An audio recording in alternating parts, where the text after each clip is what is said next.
My name is Mary Harrison, and I live in the north of England in a leafy suburb within close proximity to the Peak District, the Cheshire Plain, North Wales and the seaside, and then not far from the Yorkshire Dales and the Lake District as well. So we're well placed.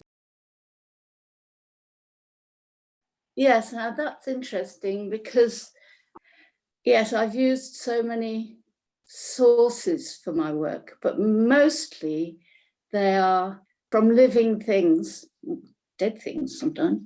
So natural forms and walking around are very nice, actually. South Manchester suburb, which is full of trees and bushes and people's gardens and stuff. We're very lucky. There's an awful lot of wild stuff for natural forms to slide into my subconscious somewhere. Whatever's going on, really, I think feeds into my very strange well of imagery. Yeah. Which has, I mean, it's had 73.5 years to store up pictures. And I find that in the practice now, probably more than any other time, with drawing, and just not automatic drawing. I hate that word because it's not automatic, because you hold the pencil and you let the pencil go where it wants to go. And it makes forms, and those forms seem to relate to things that I've remembered or seen on my walks at some stage, maybe years and years ago. So, yeah. My special paper, my lovely khadi paper, which I went to Barcelona 2018 for a 6-week course. And a friend gave me this little tiny sketchbook of khadi paper, which I took with me, never having used khadi before. And it's just fab. It's really so sensuous, but also sensitive. And the pencil and the texture of the paper just marry. Yeah. And that really helps so much. And then it just asks for watercolor.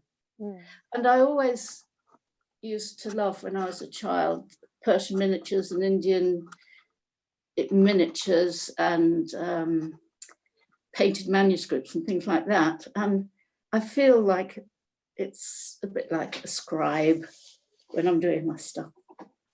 The paper is actually made in India, and the people who make it support Water Aid in India and Nepal, which I think is great. And my watercolors are made in the north of England, so I know that they're fairly local. So I think I'm doing a bit to work sustainably, as much as I can. Inspired by all sorts of people, from my granny to Philida Barlow, I think. It's all about form, isn't it? Yeah. And colour. But I've only recently after Barcelona, come to colour in that sort of extravagant way, I think, which is interesting. Before that, it was earth tones mostly, and collage and acrylic paint, which I've fallen out of favour with, I think. Okay, well, you were talking to me about influences, and I wouldn't be anywhere in art or doing art. Well, I would be, because I always did, but I wouldn't have made it my life, I don't think, without my father, who had an Edwardian upbringing. He was an academic, he taught, he was a priest, you know, all these things, Anglican priest, I mean. And I was heading for university to do law or journalism or something like that. And he said, look, there's a new art school opening in Canberra as an offshoot of the Sydney Art School. Why don't you do that? And I thought, oh, why? But I had always been drawing and painting and making things and stuff. So he obviously thought, and I was painting portraits then as well. And he just thought, you know, it would be a good way of getting me out of his hair, I think. Yeah, so I had that wonderful free time at art school, chucking paint about and wild gestural life drawing and just being free to explore all sorts of stuff. And then I applied.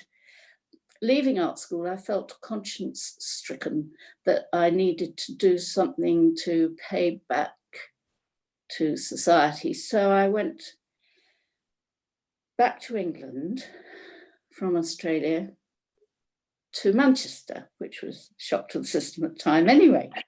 I embarked on a medical art course, which was run by Richard Neve. Right, yeah. At the university. Richard Neve is a world expert on head reconstruction now, but in those days, he was mostly painting. And he had to learn to do wax modeling to teach us who were on the course. So that's quite good. The course involved all sorts of horrendous stuff, which nobody would do now because computers do it all. That's not been a problem, love. I've had so much time to spend in this little room with my card table, with my bits of caddy paper. My son, he gave me some big 24-inch circles of caddy for my birthday present. You've got 2 of them on the wall in the exhibition. Yeah. And on the strength of that, my daughter gave me a pack of 20 smaller ones for my Christmas present. So with the square ones and the oblong ones and the others, I'm doing all right on my card table. I always ignored it. I had a Facebook page, which I was never very good at putting things on as a professional page, and it's just so complicated. Whereas Jeff said to me, look, Mum, try Instagram. I think you'll like it. And it's not difficult. And I got myself a beginner's guide to Instagram and just started. And I just think that it's so good and so democratic. Anybody can post on there and have their work seen, and anybody can go there and see art in all its glory, in all forms. Art brings us together. And I did quite a lot of work with people who are disabled in a disabled centre locally for several years. And it was so lovely to see people who'd been more or less sitting there doing nothing every day, coming into the art room. And I would say, just draw whatever comes into your head. You know, use the paint, use the pencil, use whatever you want. And some people just produce the most wonderful stuff. Or they would sew, or they would knit and make stuff. And it was just an inspiration to me, and also I think an eye-opener for them to see that, oh, there is another way of doing things. Yeah, there's something added to life. Do it, just do it. Do whatever it is that you can do to express what's going on inside of you, whether you're making sculpture with old bits of wood or driftwood or stuff you find by the roadside on the beach, whatever, or you go out and you get yourself some paints and some canvases from Hobbycraft or Cornellison or whatever you want to do, and just do it, and do it with integrity. Don't let yourself make a mark that you don't mean.